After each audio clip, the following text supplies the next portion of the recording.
And then we get out there, and there's all these execs at the Corpus Christi show. We're so pumped to be able to do this one.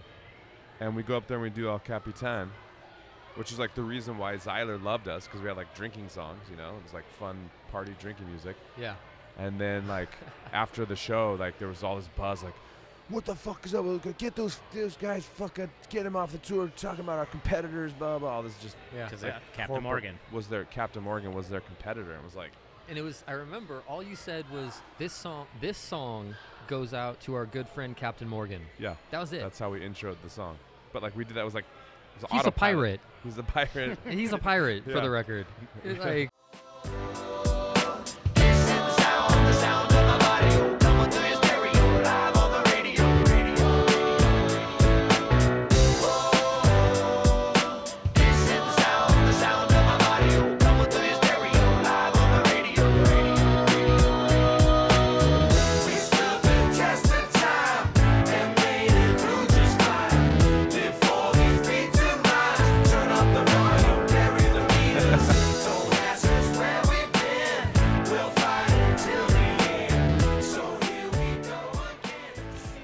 Is everything rolling, Josh? Yeah? Okay, cool. Oh, we're already rolling. since we're doing tour stories. Yeah. And we've already brought up Pepper. Should we do one of our best band pranks? Jonathan told that story. Did he? On his, yeah. Oh, Yeah. damn, that was He- good. That was a good one. Yeah. What's another good one? It's tough to top that one. I know. As far as pranks are concerned, that was, yeah, Getting the police involved. yeah. Getting the fucking police to do a prank with us was pretty epic. Man. Yeah, we had a good time. Did we ever talk about, Geoff, do you remember if we ever talked about the time when we got kicked off of the Slightly Stupid tour? that was the Jaeger. The Jaeger tour, yeah. Okay, we talked about that. Well, it wasn't super clear. Geoff was actually off camera telling me. Yeah. I was About that? confused Oh. because I was like, the slip and slide, and then we got in beer trouble. slip and slide, we talked about that. But it wasn't clear. And then he said something about you guys El Capitan played El Capitan and Yeah. said something about Captain Morgan, and then the Jägermeister rep got. Yeah, it was weird. Like we were so like. Because I still couldn't figure out why you would get kicked off. Like, what were you guys doing on this beer slide, or is? That's not why we got kicked off. Okay, that's what I was Yeah. confused about. The beer slip and slide, we just got Oh, we got banned. We got kind of in England. grounded. Yeah. We got banned from playing at that theater. Oh, okay. That was also the theater that you were doing the 5-finger death punch into the wall in the backstage, and Geoff punched like 50 holes into the drywall, and also when you pissed into the sink. Oh yeah. And then the sink wasn't connected, so it was basically like you just pissed on the floor. Yeah. So it was just like Yeah. went through the drain. There was- And literally it was like the room was like as big as this table. It was Yeah. like this tiny room. We were just fucking hammered on Jägermeister. There was another band playing, and we're in the like dressing room, whatever. It was tiny little dumpy room. I don't remember how dumpy it was before we punched that many holes in the wall. No, but- it was definitely a shithole. Okay.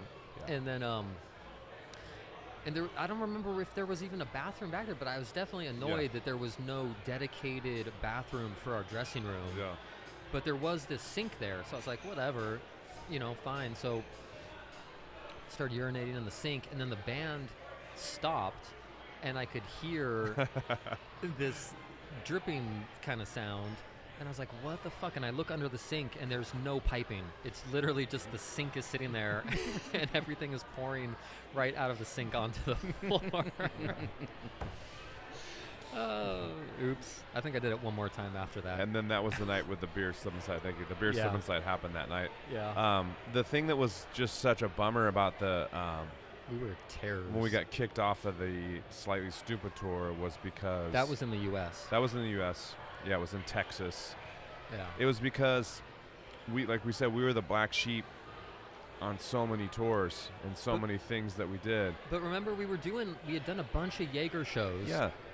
And they were usually like Yeah, we played with With fucking a lot- Alter Bridge. Yeah, with like all these heavy we played bands. we played with not only just heavy band, but Alter Bridge they were like straight edge Christian rock, Yeah, it was and we were doing Jaeger shows. it was guys And from like they're- Creed that, yeah. without How- their singer. How was a band like that on a Jaeger show? I don't know. That was the point. So we're like, what the fuck? Like we came out there, we're doing our normal shtick. We're doing like, El Capitan and talking about smoking weed and all the, Jesus packing my bong and all that stuff. And the people were like pissed at us. They were like, Yeah. fuck these guys, And so we went to the Jaeger guys. We're like, dude, what are you guys doing? What is this?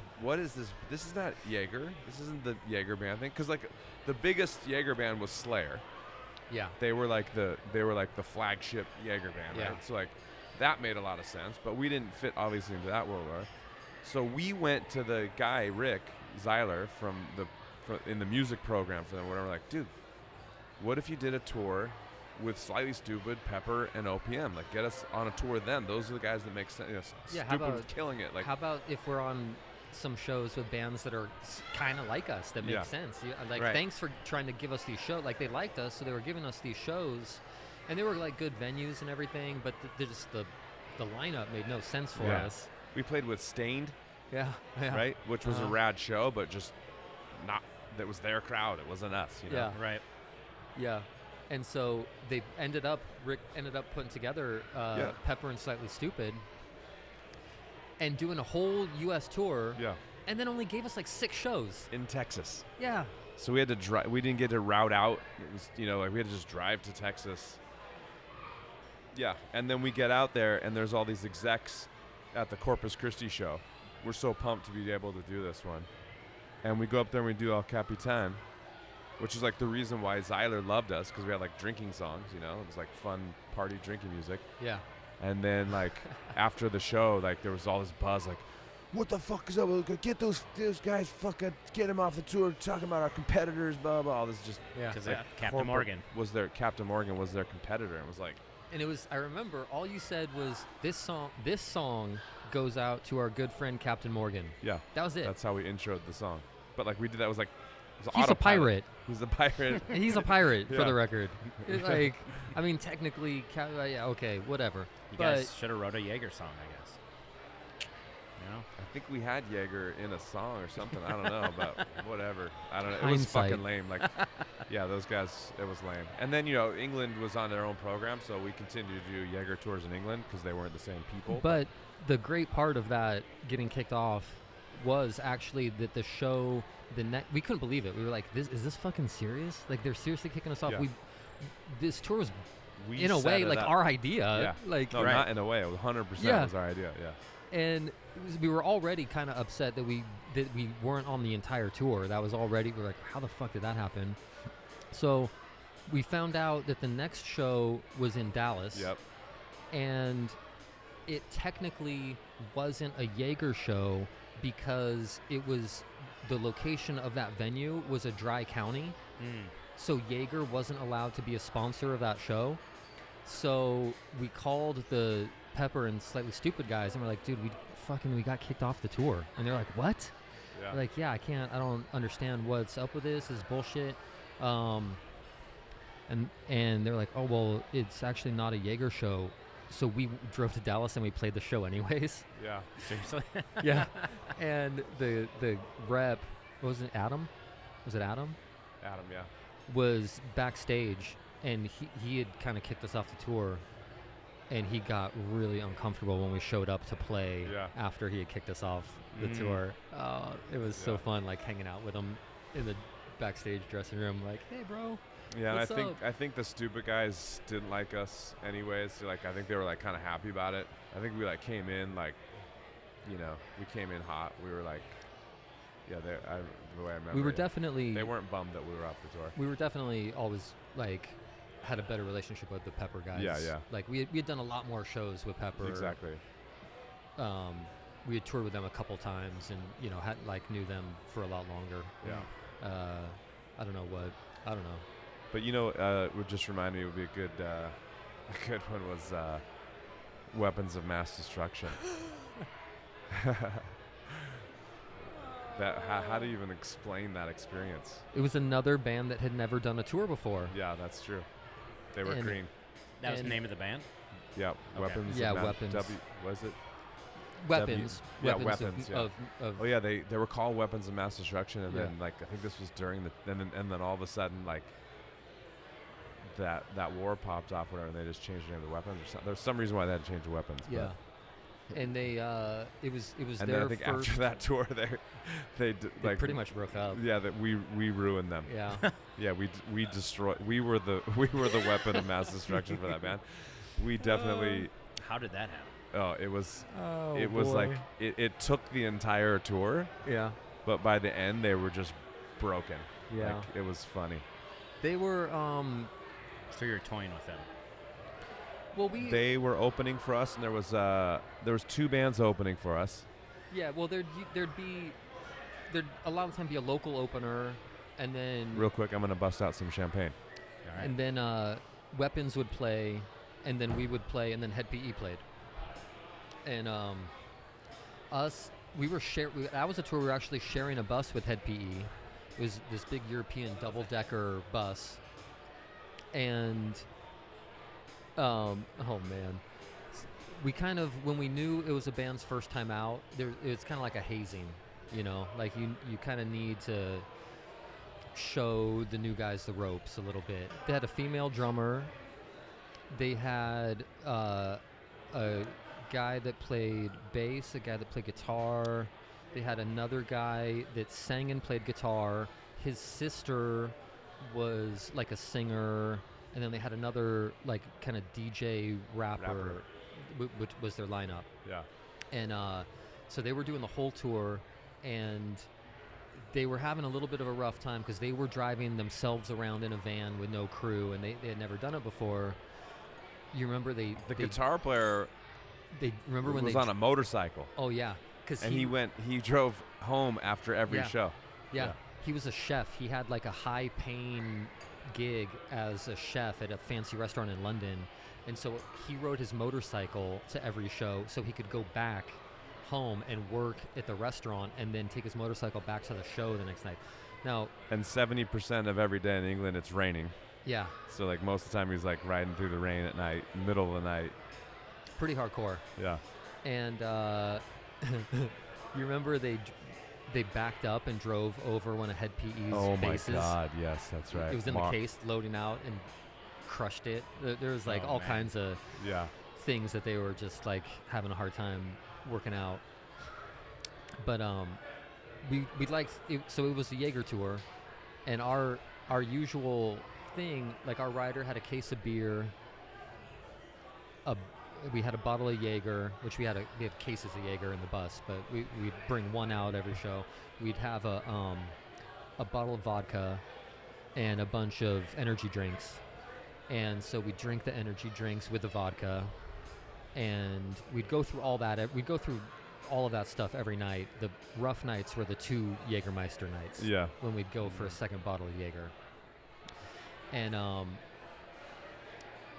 boy. Just let it out. Let it go. Sounds like he's good at that. The girl singer, we were flirty. Yeah, you there was this very long period of like we would share a green room, whatever, and Jeff and Georgia. Uh-huh. What's her name? Yeah. Uh-huh. Jeff On your and mind. Georgia was on Jeff's mind. Uh-huh. And then the worst part was that the lead singer of the band was her brother, Yeah. and he was Who just. was also, the brother was like best friends with her fiance. Oh, that's right. Yeah. That's She had a right. fiance. Yeah, Uh-huh. yeah. So he would get like really Yeah. bothered by anything remotely resembling like any kind of flirting back and forth at all. And she would be, oh, don't, and it was like it was flirting. It was like fun, laughing, like lots of laughing, like, but Just how lots it of is. laughing. Just lots of You laughing. know how it is when something becomes like a challenge, where, where you're just like, oh, no, yeah. She was great. Like I really enjoyed hanging out with her. She was a good chick. Yeah. She was awesome. She still is awesome. So the tour ended actually, and then we stayed over there to do our own shows after the head tour ended. Yeah. And we did, I don't know, like 5 shows or something that we were headlining. And we had a couple days off, and then our show started. And well, let's go back to the night that Let's just say Blair, she didn't marry that guy. She didn't marry him. Yeah. That relationship didn't work out. Let's just put it like that. Yeah. And then she ended up moving to the States. Yeah. Yeah. Yeah. She's married. She's back there now, married with 2 kids. Okay, I'm not cool. sure how many kids they have, but doing great. Everything's great. But Blair was the guitar player, and you remember the night he got banned from hanging out with us. Yes. Because he had a full breakdown after drinking with us. Full mental breakdown. He tried to hang with us one night. Didn't work out. Yeah. He was puking in the planters at the hotel. He was sitting on the sidewalk crying. It was a whole thing. It was a thing. Yeah, they were watching us like. I mean, first tour, so the whole thing's rough, and then we were like obviously like vets at this point, and we, like I said, we went hard in the paint everywhere we went, like, so they were like just watching like in amazement, like the debauchery of OPM or whatever, and like, and then it was like, for this guy, it was like, oh, I can hang with those guys, I can hang with, especially like there's a lot of pride in England about like how much they can drink and whatnot. Right. You know? And until they tried to hang with us, and it was like, it was like, to us, it was like the greatest thing that happened. And we were going a little extra hard on that tour because there was a little bit of internal band tension going on, because of that particular lineup, and so we were kind of letting it out, after the show. Yeah. Every night. Yep. That was so we were a little.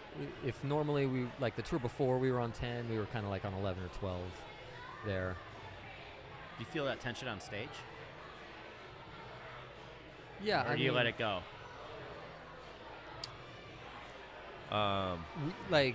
We were good. Yeah. It was really kind of all directed at one particular member of the band at that time. I barely remember that tour at all, and B, I wasn't involved in any of the tension, so his recollection of this is completely different than mine. Well, no, it was our drummer at the time. Who was our drummer? That's how gone it is in John's brain. Not that guy? Not that guy. So you mean the tension was because, I see what you're saying, yes. Yeah. Our current drummer at that time, I'm trying to avoid putting anyone on, on making anyone blast, feel bad about it. Yeah, I hear you. Yeah. But, Jeff, that was rough. Jeff, Geoff Turney, can I get you to actually back out? You're cutting into Jeff's shot. Oh, like move his. Yeah. Into his camera. Let's I'm gonna break. You don't this. just sit sideways though. Just back. Okay, that's perfect. I think that's where we're. I'm gonna bust this champagne open right now. Let's do this. It's Let's drink some champagne. Beau Joie. It's obviously champagne, so it's from France. Sugar King is what this one's called. Look at this amazing black. This bottle's pretty. That's the bottle's nuts. incredible. Right? Yeah. Is that metal? It is. It's mouth. Dang. Yeah. Ready? Oh, that's on there. Oh, nice catch. Ooh, look at that. Whoa. Does anyone want any champagne? Does Taylor want some champagne?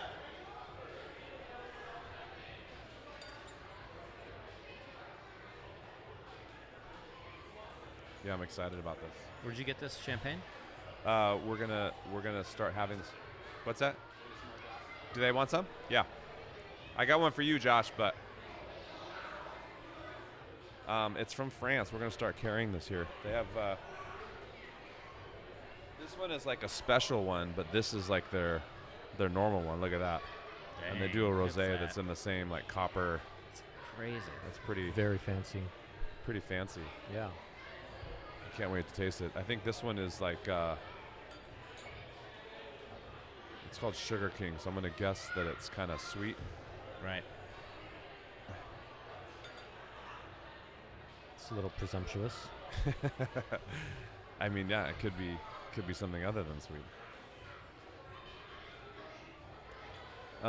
You know what also that reminded me one of the best one of the best Jaeger tours that we did in the States was the Bloodhound Gang. Oh yeah, Um, that was fun. that one was great. Those guys were awesome. Yeah. I love telling people the stories about that one. One of the there was the bass player's name was Evil Jared, Uh-huh. and on that particular tour, cheers. Cheers.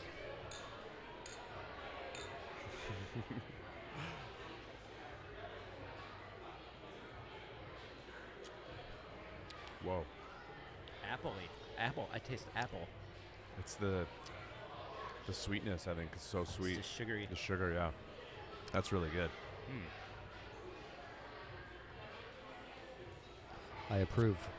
All right. Evil Jared would every night on stage, he'd come out. Well, one of the things even before I go there was that like we'd hang out with him backstage, and he had like a 50. He was a big dude, but like muscly guy. He had like a 50-pound dumbbell, and he would just sit there with one arm like this. And he was just one arm was like massive, and the other one was like normal. No way. He only did it with one arm, so he'd like come out on stage, and, like flex the one arm like this, like, and then like play bass, you know. But he like one of his arms just blew up, and it was huge, and the Why other would one you do wasn't. that? I don't, as an experiment, I guess. I don't know. You know, It was funny. It was very funny, and then he would during the show. It was the Jaeger tour, so during the show they would bring out a beer bong. He'd fill the beer bong up with an entire bottle of Jaeger. Bam! He'd just take it to the dome like in 2 seconds, do an entire bottle of Jaeger, and then they'd start to play a song, and then he'd be like, "Whoa, whoa, whoa! Stop, stop, stop!" And he'd go over to the singer, and the singer was wearing like a baseball cap, and he would go over, take the singer's baseball cap off, and then just go, and just puke the entire bottle back up into his hat, and then put it back on the dude's head, and just cover him in just fucking Jaeger vomit. He did that just more than once? every night. Why would he let him do that? That was part of, I That mean, the was part of singer their would show? also like go to the crowd, and he'd spit into the crowd, and then also just 5,000 loogies just blasting him on stage. They were punk rock for Wow. sure. Yeah. Yeah. So compared to being spit on by 5,000 people every night, getting some Jaegery puke on you is not that big of a deal. Yeah. So yeah, that was fun. Those guys were rad. This Jaeger tour, to me, like, Jaeger's different than any type of alcohol. Like, It when is. people drink Jaeger, they get kind of crazy. It is Like, great. Yeah. like, is there It's something crazy making. else in it? I always. It's German. It's German. It's German like wintertime alcohol. Yeah. Yeah. It's weird, like when you go to Europe and you feel like the vibe there. Like in the beginning when we were going to Europe, we would kind of go almost year round. So we experienced winters there. But then as time went by, we would just go in the summer. We would like hit like summer festivals and a summer tour or whatever. Smart So like idea. in Europe, in like Germany and stuff, in the beginning, like if you went in the summer, you would never even see Jägermeister. Right. You know? But if you go in the winter, where like it's just so different, like people are locked down and like, you know, going out is like a big thing, and it's like it's kind of depressing a little bit. And like Jaeger's like a Sounds like the Midwest. In the winter. yeah, I Yeah. guess, yeah. I mean, I for get it. us from Southern California, is definitely Yeah, it's something to get very used to. depressing. Yeah, we're like, whoa, this is weird that people have this, you know, like It's cloudy. It's yeah, it's dark it's and dark, cold, it's and cold, and yeah. also like even like in the Midwest, I'm sure you have like, you know, new American homes there. Like people live in like dungeons and shit. Like Well, no, they're like, they live in like houses made out of stone with no insulation. literally like, when I like picture castle-y things, you when know. I pictured drinking Jaeger, it's like in some dude's basement. Yeah. you In the know, winter. In the winter. Yeah. That's exactly what I Yeah. picture. Yeah. And it's, then it's and then so it's that it's 20 it- below, and we drink a lot of Jaeger, and now we go Yeah. run outside without jackets on. Exactly. I think you it couldn't was feel I, anything. I think it was designed so that people would still have babies during the winter.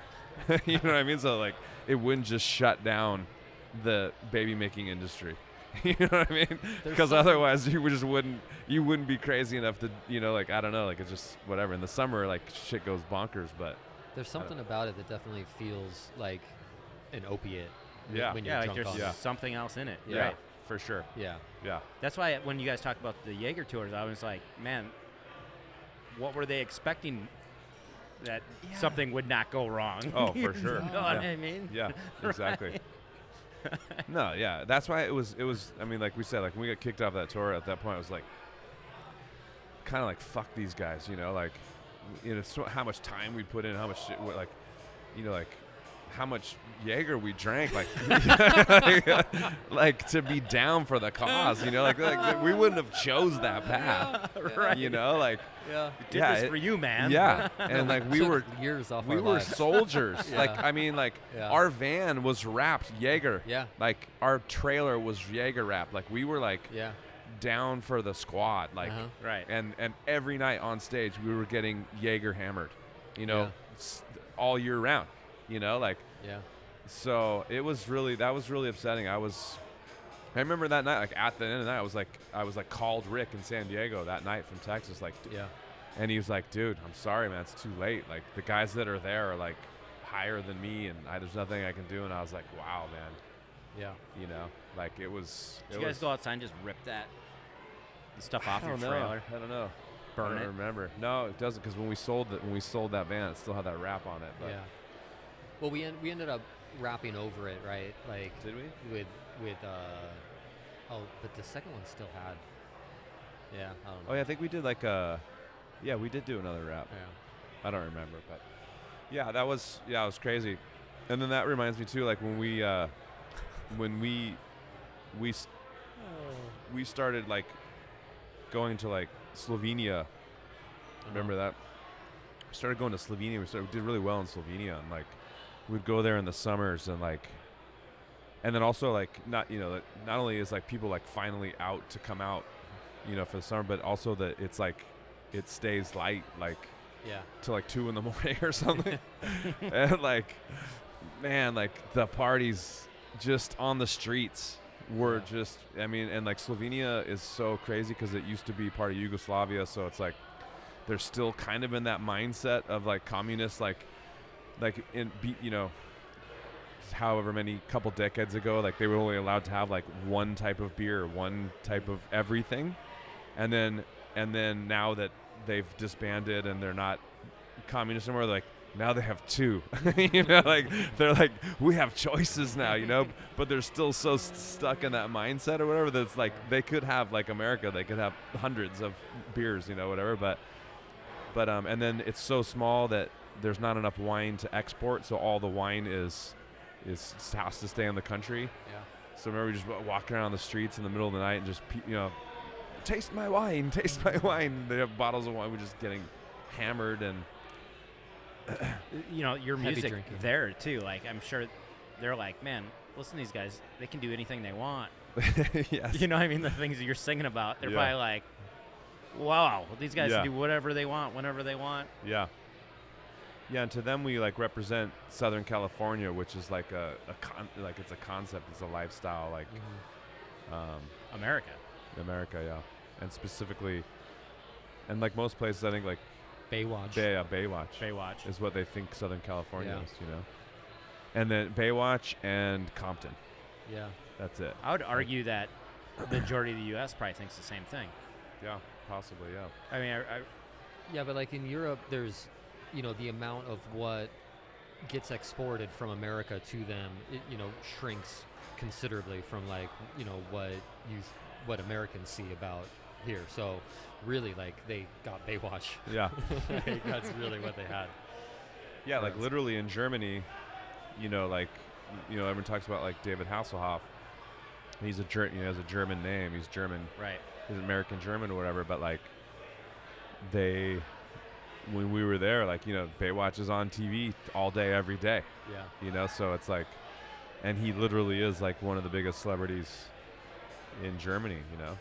Yes, making records Yeah, and everything. making records in Yeah. Germany with German musicians, and Uh-huh. yeah, because obviously in America it would make 0 sense. Yeah. Yeah, Literally. yeah, exactly. 0 cents and 0 cents. Slovenia was fun. Slovenia is like one of my favorite places I've ever been to on the earth, for sure. Yeah, and then remember, like, we were leaving Slovenia, and our next show was like, I don't remember where it was, like, you know, but we had to go through the Alps. Oh yeah. We had to go north or whatever, and we were just unaware that, like, you know, we had to like drive the van onto a train car and go through the Alps. Oh, cool. It was very cool. You stay in the van and you're on a train, Yeah. you know? Oh, wow. Yeah, and it was like, you know, like you look at it and it looked like you couldn't tell that it was like, you know, you don't see on the MapQuest printout. It just looks like a road like the other one, and it says, you know, whatever, it's, you know, 100 miles or so, 100 miles, do the math, whatever, but like, no, you have to go, wait in the train station, drive onto the thing, go, you know, and there were stops, and it was like super sketch, you know, but like also going through and seeing all that part of the world was like intense. Yeah. What else? I don't know. I feel like I've already embarrassed myself embarrassed myself and incriminated myself repeatedly. So we gotta show. Go ahead, Josh. I was gonna say, do you want to do the party mentor section of Tool? Oh yeah. Yeah, let's do that. Real quick before I go there, we're gonna be playing at Tarantula Hill on July 29th, I believe is the date. So mark your Awesome. calendars. Yeah. And we'll probably do maybe 1 or 2 more shows in the area. But yeah, July 29th we're gonna play. That's gonna be fun. Yeah, it'll be fun. Is that a birthday show? It might be someone's birthday. Shane will be coming out. Nice. Yeah. So yeah, and then so Has he done the podcast? yeah, he did. Oh yeah. He did the same day you I did. saw- Same day I you did, saw. yeah. Yeah, You did the Led Zeppelin Yeah. Who exactly. showdown. Yeah, exactly. Yeah. He's wrong. He's wrong, right? Yeah. Yeah. Yeah. I mean, He gave it his best shot, though. Yeah. he did, and obviously, yeah, for him, I understand where he's coming from. But like, also like, there's a couple other guys you could have picked where you had like a better shot against Yeah. Bonham, but He's also a big Grateful Dead fan. yeah, that's true. So That explains something. he loves a lot of really great bands, but his Yeah. love for music is so great and expansive that he also includes some bands that are, you know, a little questionable. I Yeah. like the Dead. Yeah. It's okay. Dead. You can Yeah. like them. I love the movement of the Dead. I like the idea of the Dead Yes, for way sure. more than I like the actual Music. reality of the Grateful Dead. Yeah. Man, I hate to say this, but if they could sing harmony, they did with John Mayer when I forgot Yeah. what they called When Dead they got Company. someone talented in the band. I'm just kidding. I'm just kidding. Wow. It's just that was the joke. I'm just kidding. No, Jerry was rad. Jerry was. Yeah. But no, I mean they couldn't sing harmony. Yeah.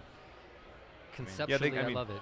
Yeah, they couldn't do a lot of things, but what they did do was rad. You know. So, Huge. yeah. Huge movement. Yeah. My sister was a big Deadhead. She followed the Dead. I saw their last show, Wow. Soldier Field in Chicago. Nice. Yeah. Shane might have been there. Oh, I think he was. He was. I think Yeah, him and I talked about that. Yeah, we talked about that. Yeah. But yeah, so So well, yeah. Shane's wrong. Next. So Shane's wrong. So okay, well, so I love that guy though. yes, love him. he's the greatest. He's the best. Well, let's do that real quick. Who's the greatest guitar player? Well, number one is Jimi Hendrix, Okay, I don't dispute that. and if anyone Do you dispute wants, that? it's a touchy conversation. Yeah. Oh, I think I mean- this was brought up before, and I'm pretty sure Jeff. I think we talked about this with Shane too. Yeah. Yeah. Well, I mean, there's just so many categories, right? So There's only one goat. One category, guitarist. That's it. Yeah. You mean like besides rock?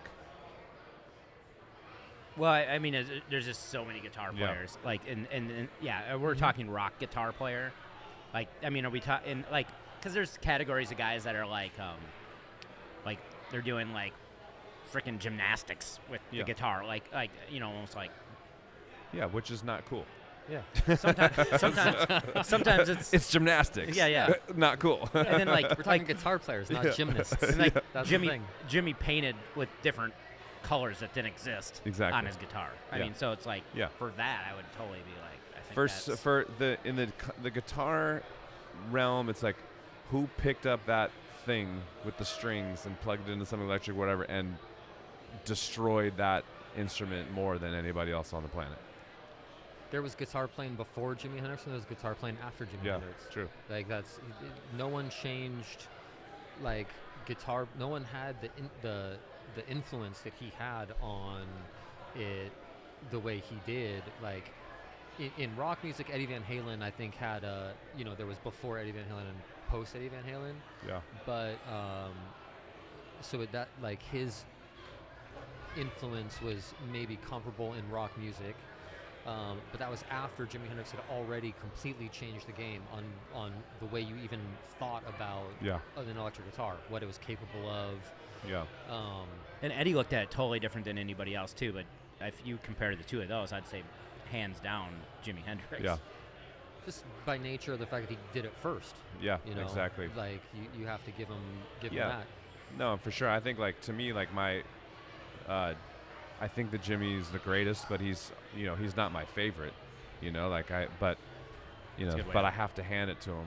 Like you said, nobody did more that had as big of an impact. Yeah. That was like, and then also like how like certain people like how like like Jordan was like physically like had the greatest body to be the greatest basketball player of all time, whatever. Like Jimi Hendrix also had like unusually long fingers, and like like he was physically built differently than any other human in order to play the instrument, and played it left-handed and upside down and all those crazy things or whatever that like forced him to Using his have thumb. That's what I was thinking too. Yeah, the whole you time, know. his thumb's hanging over the top. Yeah. You're like, you never do that. You have to have your finger Yeah. Fretting directly with it. behind. It's but- like- exactly. yeah.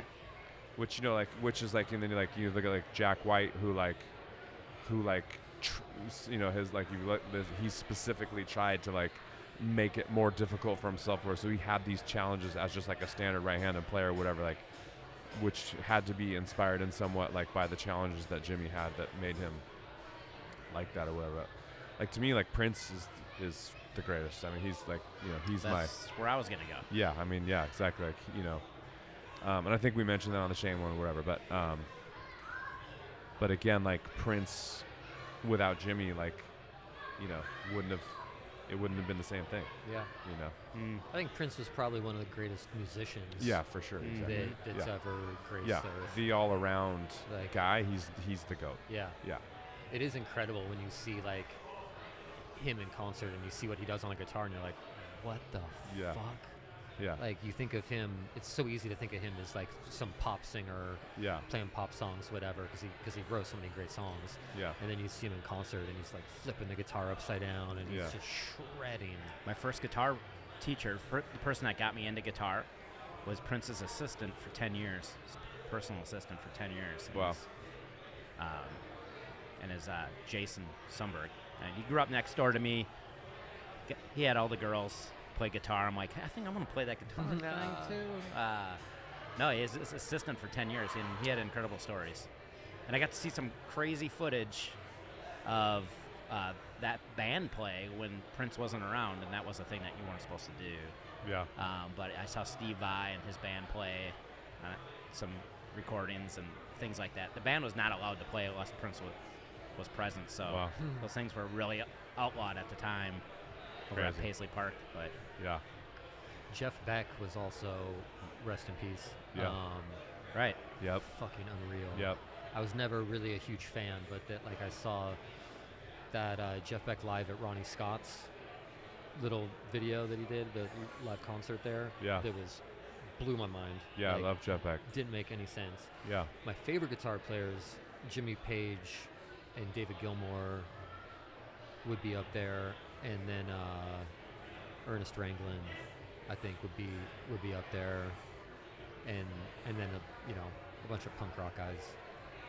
'Cause I just like that. yeah. I think the Schofields, jazz, Pat Martino. There's some incredible jazz guitar players. Paco de Lucia, Right.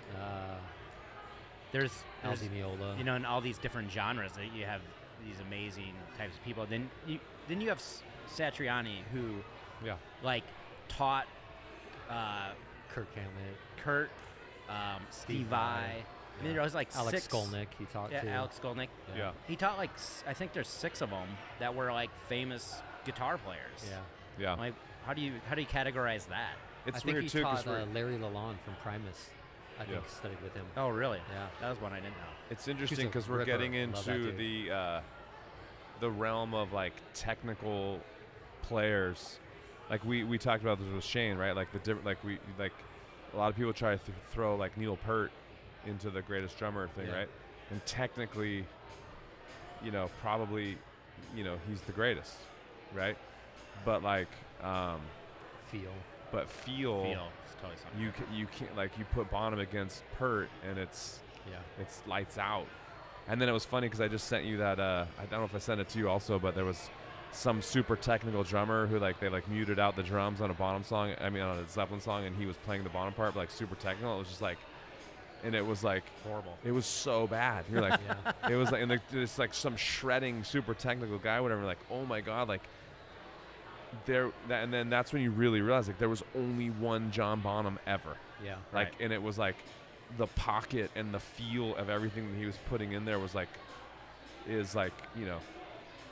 and then you realize at that point, like John Paul Jones, like probably the only dude on the planet who could have played with him.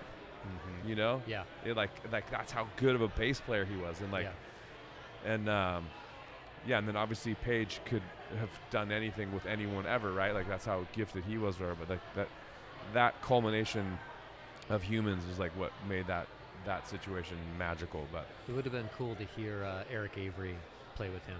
that would be right. You know. Yeah. Because I always thought the dynamic of Led Zeppelin was really similar to the dynamic of Jane's Addiction. Yeah.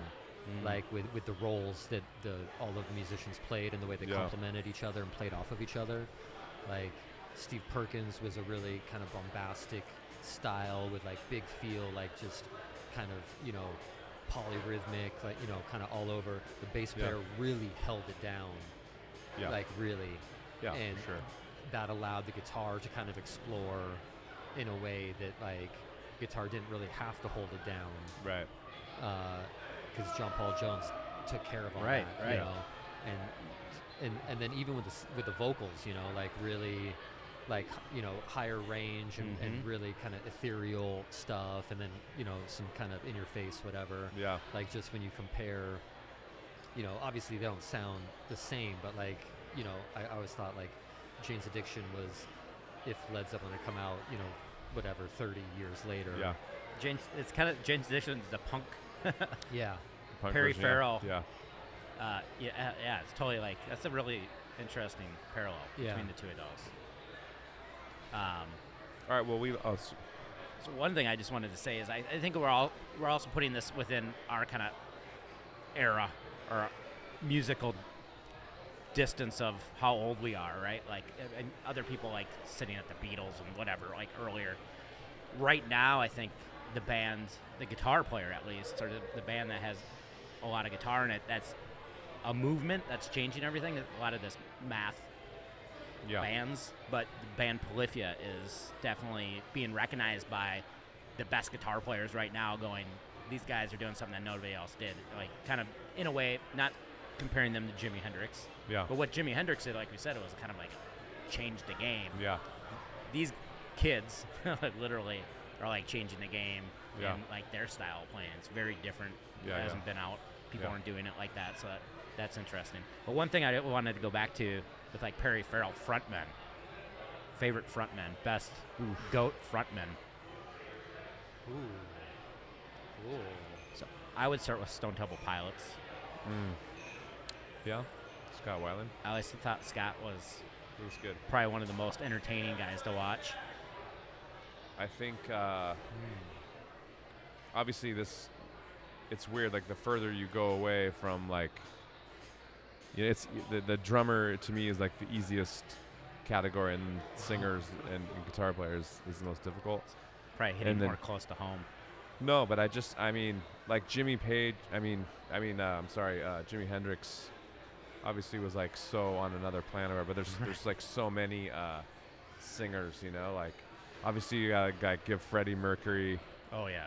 Yeah. some love just because Uh-huh. his range, like, you know, and not that range again, like it's like the math rock thing where like range isn't a determining factor or whatever, because like, you know, but the fact that he had that range and that he utilized it in a way that was like, Yeah. you know, I don't know. And he moved crowds. Like Yeah, Yeah. yeah, like he would dominate a stadium, right. like nobody else has Right. ever, you know. Yeah, like that's hard. Yeah. That's tough to beat there. Yeah. Obviously, you know, Robert Plant, also Yeah. one of the greatest. But yeah, I mean, man, there's so many. Like, I mean, Bono's one of my favorite. Yeah. Prince, obviously. Yeah. Um, Those Yeah. are some heavy hitters. yeah. Yeah. Yeah, it's the people that can move that many people at one time. Yeah. You know. That's a tough one because it's more than just the singing ability. Yeah. It's the ability to command the audience. Yeah. You know, Exactly. and the singing ability kind of plays into that, and the songwriting plays into that because Yeah. that kind of helps to establish the emotional connection between you and the audience, Yeah. right? But there's still that sort of X factor about seeing that person stand there that day, Yeah. you know, in that moment, Yeah. and how they're connected. And they're to the doing it crowd. every night. Yeah. You know. Mm-hmm. Yeah. Yeah, or like Axl Rose, you know, like. And he's still But doing it. and the thing that was crazy about him is that he technically is one of the worst singers ever, which is. But what he does is, I mean, hands down, he has to be one of the greatest singers of all time. Like what he was doing, but that has to play into the fact why he can't, like, touring for him is nearly impossible. Like, you can't, what he's doing is not, you know, if he was technically sound as a singer, you can do it every night, no problem, you know. But What does he not technically sound at? I guess I his don't know. as singing, like what he's doing with his voice is technically like, it's like, Like hurting. his yeah, voice? yeah, he's like pinching off. You know, he's doing it wrong. Like if you went to if you asked a vocal coach, like, okay, you're doing this all wrong. I'm sure when he started, they're like, no, you can't do that. You're doing it wrong. He's like, fuck you. Wah! You know, like he's doing something that like. I suppose they might have said that to Jimi Hendrix, though. For too. sure, exactly. Like Right. you said, whatever the thumb thing you're talking about. But he can get a new guitar. He can't get a new Exactly, throat. exactly, yeah. No, because I mean, Axl's notorious for like they would play a stadium, whatever, and then the next night, like he wouldn't show up, and they'd have to shut down a fucking stadium show because he fucking blew his voice out. You know? You know, I'll say, you remember when we played Reading and Leeds festivals? Yeah, We played, Rancid played that same year. yeah. And They played right after us. standing on the side of the stage watching Rancid play, Yeah, I was like, that's one of the best shows I've ever seen in Yeah. my entire life. Like Mm. watching them live, 100%. I was, Yeah. I think I cried. Yeah. I was like, holy shit. It was, Yeah. it was so raw and it Yeah. was so real. It was so, like, it was, it like connected in such like a deep way with Yeah. like just they were there playing. It was just like Yeah, it was pretty incredible to watch. yeah. We were standing like we had just played, and then we cleared off, and then they went on, and so we were still standing on the stage behind their shit. And like halfway through their set, Tim came over behind his amp where we were standing, and went behind the stage and puked his brains out. Yeah. And then he actually walked off the stage. Yeah. And then he kind of looked at us in the way. I was like, hey, and then like went back out, and it was like Lars sang a song while he was back there puking. Yeah. He had to kill, whatever, 3.5 minutes or whatever. Yeah, and like maybe it was like because he was like fucked up and hungover, or who knows what. But it was more that it was like there was this tribal movement happening, and like it was like Geoff said, it was like emotional. He was just emotional. Yeah. Like even if it was because of something else, who knows? But like he was fucking out there giving it like everything, 1,000%, and then like didn't even want to let them know, and like went behind the stage and did his puke, and then went right back out and fucking killed it. Like that dude's a savage. Like, wow. Yeah. One of the best live shows I've ever seen in my life. Yeah. Sure.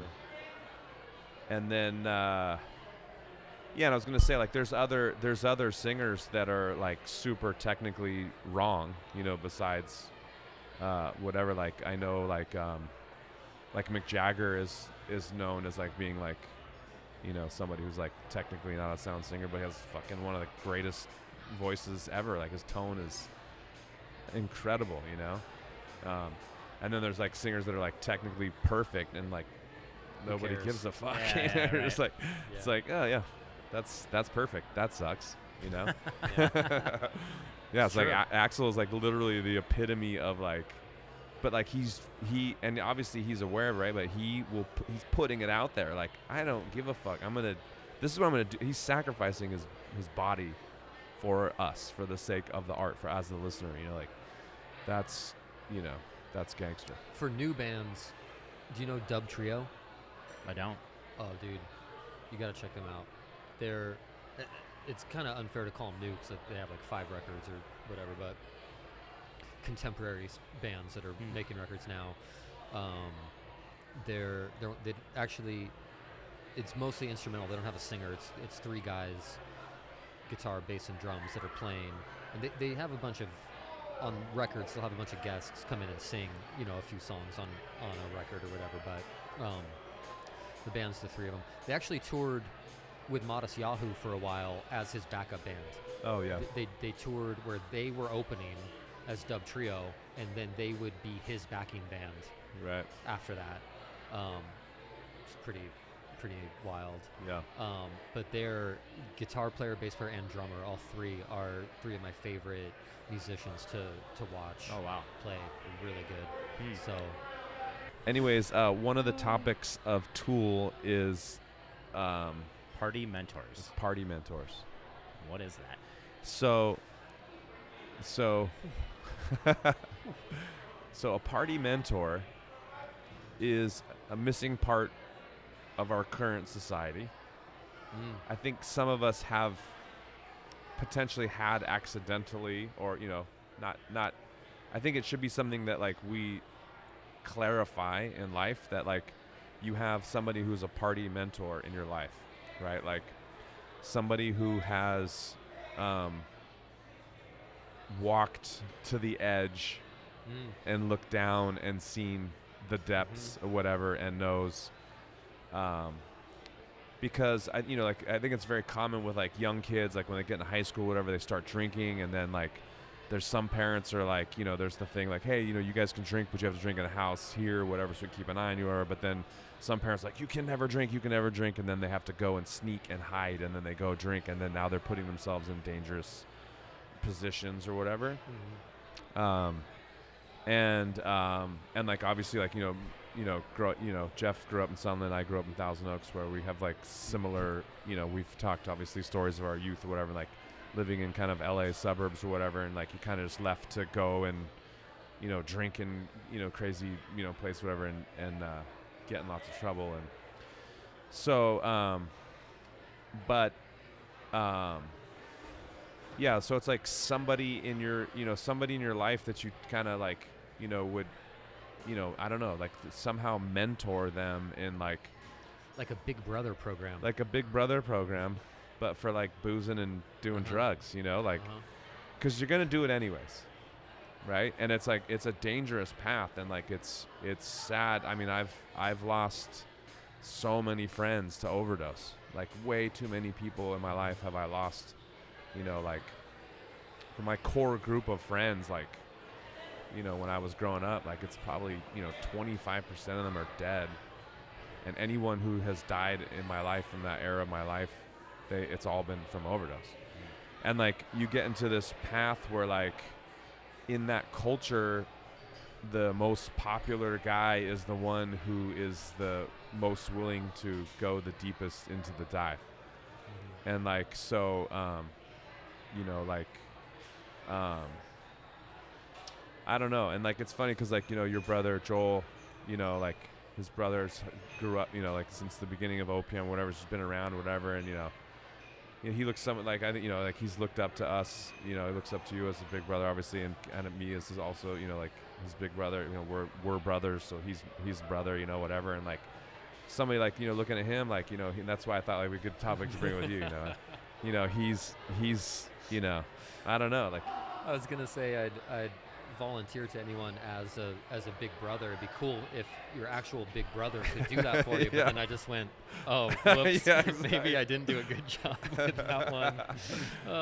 no, but like he's still alive. he's still alive. He made it, you know, but barely, Yeah. you know, Uh-huh. barely for us too. I think, you know, like we definitely push the limits, and like, but like I feel like there was nobody in my life to be like, hey, like, you know, this is how you do this, and this is how you do this. Like, you had to, everything was done with experimentation, you know? Mm-hmm. And if there was a way that, like, you know, someone before you who experimented or sitting next to somebody who OD'd and died or whatever could say, hey, like, you know, this is a bad combo. How many people know that, like, mixing our opiates and barbiturates is a lethal combination? Like, that's not something that's commonly talked about, but, like, if you are doing opiates and you are doing barbiturates, you should know to not do them together.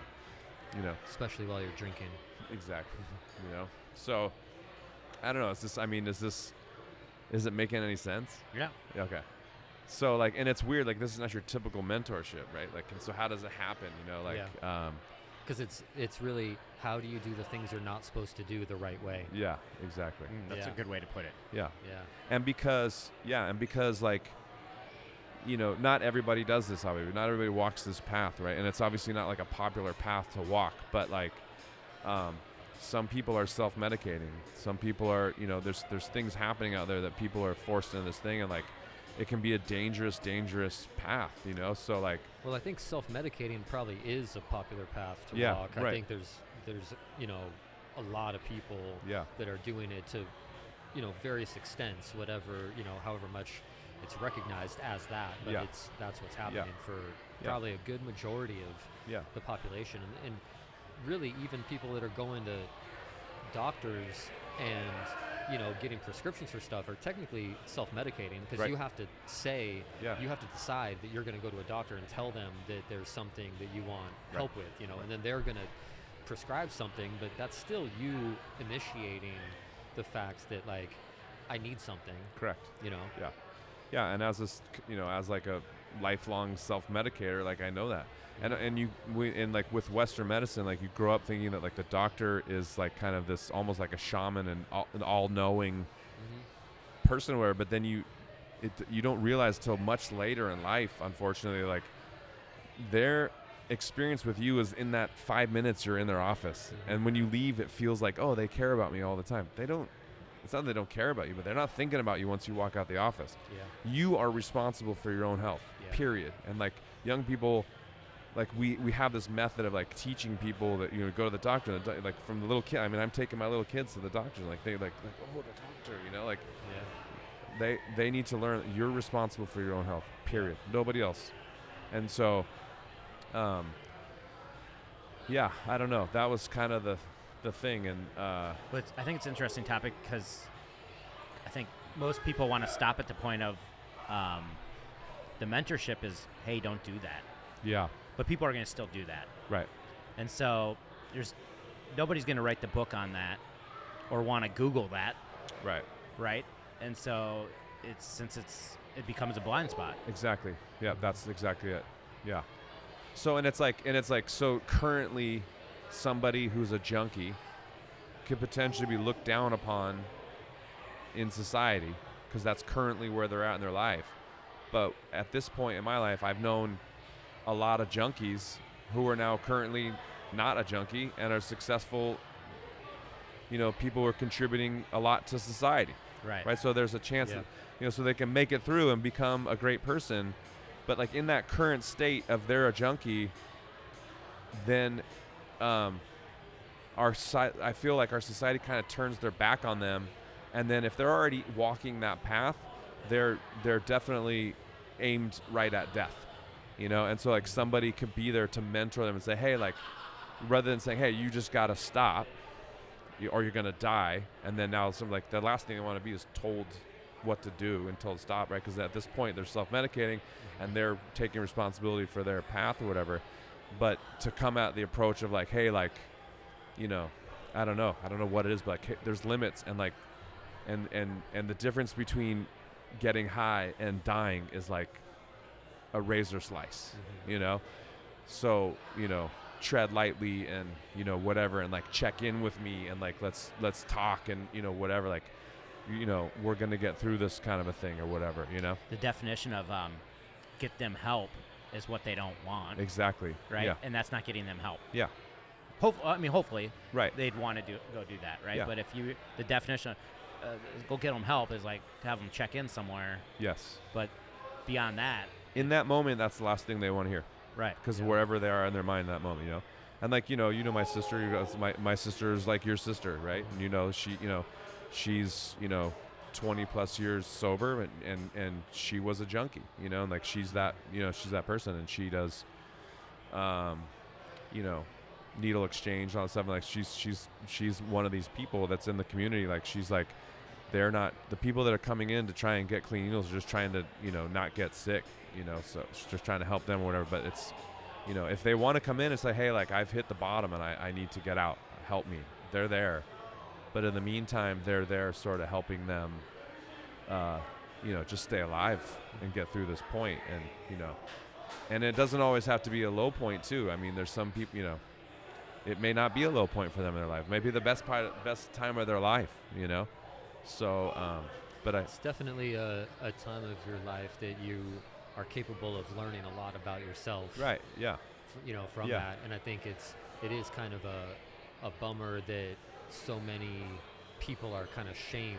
Yeah. For that part of discovering that part of themselves, right, and discovering what their limits are, and exploring that part of life. Yeah. And I think that's why so many people don't want to go get help, because they don't want the stigma. Yeah. They don't want to be looked at as that person that went through that experience that everyone looks down on. Yeah.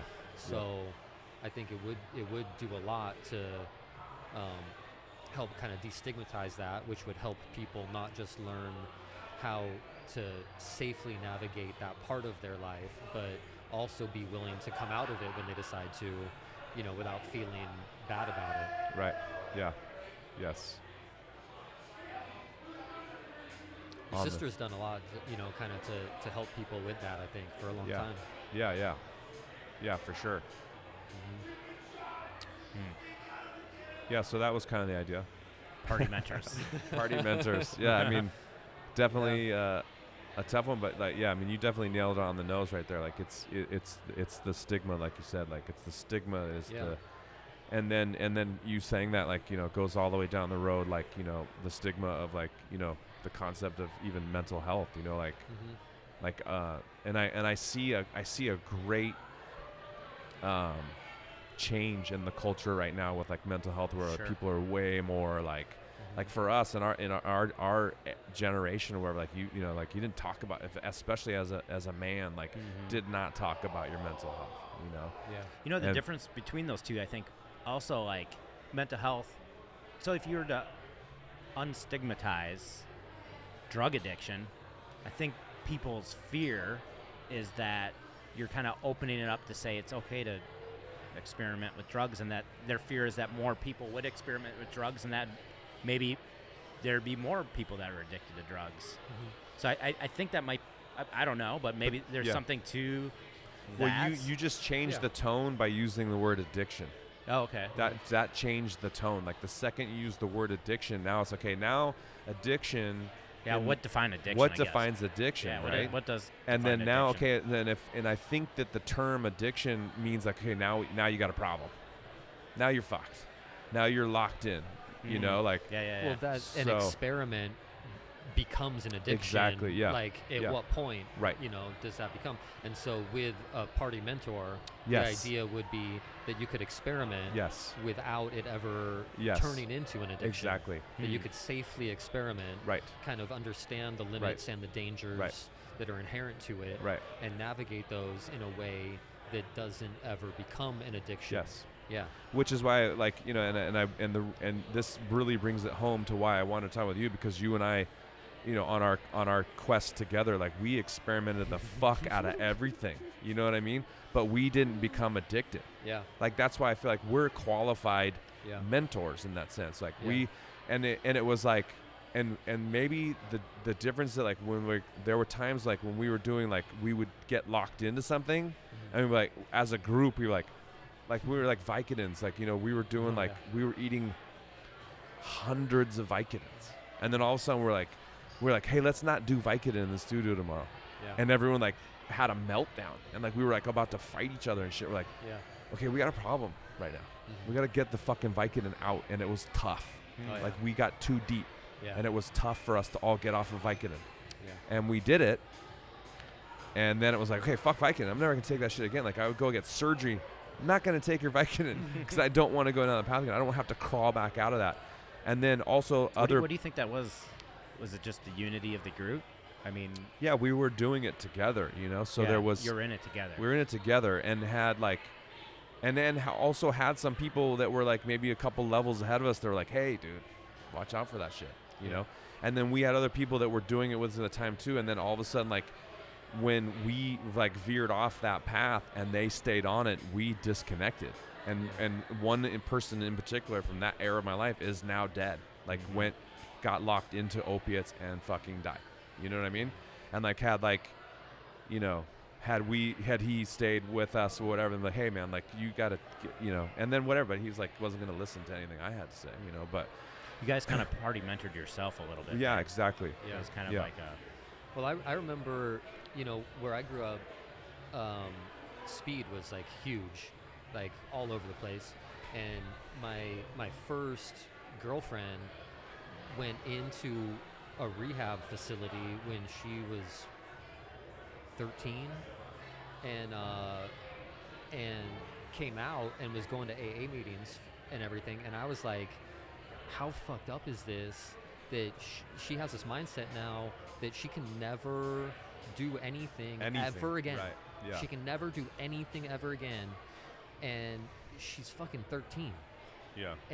And right then I sort of looked at it as, I don't ever want to have that limitation where I tell myself I can't do this. So I was like, that means in order for me to allow myself the ability to do it if I choose, I can't ever let any of these things become an addiction. Yeah. And so that was about, knowing that I need to set some boundaries, which I crossed, whatever, but understanding that there needs to be some boundaries so that if I'm interested in giving myself the option of doing this, I can't ever let go of my ability to control that to whatever extent. And I was like 14 or whatever when I decided like that's a thing. Like I need to like That's keep interesting. that amount of control to myself so that I can do it if There I must be a choose name to. for that when you decide something mentally and just that's it. Like, because Yeah. I mean, very clearly you made that decision. You remember making Yeah. that decision, and Uh-huh. you And followed I totally it. fucked it up later. Yeah, but I think you probably came But back. it was came still back. in You there. came back Yeah. because It that was still decision was in there. there, Yeah. right? Yeah. Yeah, Yeah. totally. There must be a good name for that. Yeah. I party mentored myself. You did. Yeah. I mean, Yeah. and that's part of it too, was like testing my own boundaries to find out how that works. For me, one of the defining things was like certain things. I'm like, I can't do those things 2 days in a row. Like let's start with that boundary right there. Yeah. That like I can do that, I can't do it the next day. Yeah. Because if I do it one day and then I do it the next day, now I can do it any day. That's how an addiction for me would start. Might not be for everyone, but I think that's for me that was like an easy boundary to establish, not always to follow, but to establish, to say that will do a lot to keep me out of tumbling downhill. No, and that was definitely a common theme for I think and I lived by that as well. So it was like if we ended up on one train or whatever, it was like, okay, let's take this train and see how far it goes. But then at the end of the ride, like I'm moving on. Like it wasn't like I wasn't gonna continue to seek that out. And like. And then there's also just some people, and I say this all the time, people like some people just don't have an off switch, like there's a point, like even in the night with like drinking, where like I get to a point where I was like, oh, I'm about to tip off this scale, and I gotta turn it off, and like I'm gonna Irish goodbye, peace out, not saying bye to anybody, I'm out of here, like I've drank too much or whatever the case be, because I know that like for me, once the scale tips, then it's fucking game on, and I'm like, I'm a different person. And I'm seeking out the devil, like I'm like, what do you got? Let's do it, like, every time, so. It takes a certain awareness to recognize that. Yeah, exactly. To say like, I need to get out. I need to exit that situation before I lose that amount of control. Yeah, but some people just don't have that in them, and so those are the ones that like we need to watch out for. Yeah. Like when you identify your friend who like doesn't have the off switch, and they keep fucking it up, and then, but like, how do you reach that person too, but the person who doesn't have the off switch is the person who typically is an addict. Like if you're going to like an AA meeting where they talk about normies and addicts or whatever, like that's kind of the basic difference. Like if you're considered a normie or whatever, you have this normie? A normie, like a normal, a normal person, they call them normies. Like, like me and my sister, like whatever, like we partied together since we were kids or whatever. The difference between, she's an addict and I'm a normie, I almost feel like that's unfair to categorize that. When I feel like everything's a spectrum. Yeah, no, for sure, yeah. Right? And to feel like, oh, I'm an addict now. I'm like, oh. Yeah, no, it is unfair. And I've definitely pushed that boundary where like I was like, oh damn, I think I am an addict. I'm an addict. But I'm an addict that's built in, and I don't know if it's built in or if it's something that, like you said, like you at 14, you made that decision to fucking lock that in, and like you turned yourself into a normie at that point, and which gave you that weapon in the battle. You know what I mean? Like, and I think maybe that happened to me too. I don't my memory. I don't have one specific memory that made that it, but I felt it, like at a very early age, I felt it happening. I was like, oh shit, like, I don't want to go on this path. And then also seeing other people, like going, whoa, I don't want to do that. I don't want to be that guy, even though like in my group, like that's the coolest guy in my group right now. But I don't want to be that guy. I don't want to be that cool, and then that dude died, for sure. Like I'm thinking about like, there's a bunch of them in my life. And like, at one point they were like, the coolest kid in the group or whatever, and it was like, I was like, he's the coolest one because he's fucking blacked out, fucking drew himself because he ate 50 pills and we all had 5, that's not cool, but I was so low on the totem pole where that like if I had spoke up and said, that's not cool, guys, like I would have got a beat down for that, but then I look back now and go, man, why I should have taken that beat down, because maybe that dude would still be alive right now, but that's why I feel like this, and maybe now with like social media, how people are so much more open and talking, to get on there and talk, like you see these little kids on here talking like they're fucking experts on shit, whatever. Yeah. And some of them are saying a lot of good stuff, and so and the fact that like people are talking about this stuff more and more, I think, maybe that's that's curing it in a sense, because I think some young kids, they're not going to listen to us, but they don't, like if they sat with me or they sat with you and they listen to the stories and say like, and they tell me what you're doing, like, dude, I walked that path. I've been there, man. You know what's interesting? well, I haven't said a lot. Yeah. And there is a thing to it of like even still to this day I'm reflecting on it myself because like I mean I grew up in the suburbs too. Okay, not Southern California suburbs, but I grew up in the suburbs. Yeah, I had friends that did stuff. I didn't. I just kind of make a decision like I didn't, and I was just interested in doing other. I was super nerdy. I was always more interested in starting businesses and stuff, even when I was a little kid. And like when they do it, and I know that they're doing it because I'd hang out with them, they'd all disappear and then they'd come back and they wouldn't want me to know. Right. You know what I mean? I was like, I was that guy. They didn't want, because they thought I was judging them. Yeah. Probably. Yeah. I wasn't. I didn't care. I didn't care at all. But as I was sitting here, I almost wanted to say like, I don't have anything to say because I wasn't cool like that. You know what I mean? They're like even being on the other side of the wall where like I was cool with all those guys. Like we're there for my friends, but they would definitely, and they all wanted me to do it. You know what I mean? Because they want to be the guy that got me to do it. You know what I mean? But yeah, it's funny. Still to this day, like I wasn't saying anything. I was like, oh, that's kind of funny because I was like, I wanted to say I wasn't cool because I wasn't doing that. You know what I mean? So what made that coolest guy out of the group that you were with in your brain thinking he was the coolest because he was willing to go? He was the guy that probably also was on the half pipe that was like shooting 20 feet airs. That guy who we talked about, he became a junkie and hung himself. I mean, is that why we see those people as like being so cool because they had no boundaries? Yeah, for sure. And like my heroes, you know, like the next OPM song is entitled "All My Heroes Are Junkies." That's the song I've been writing, and it's like my heroes are like Keith Richards, you know, and Jimmy Page, you know, people who I know for a fact were junkies, you know, like these.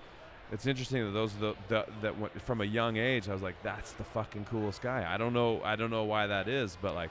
Well, I think people that push boundaries, you know, are sort of inherently someone that's a leader.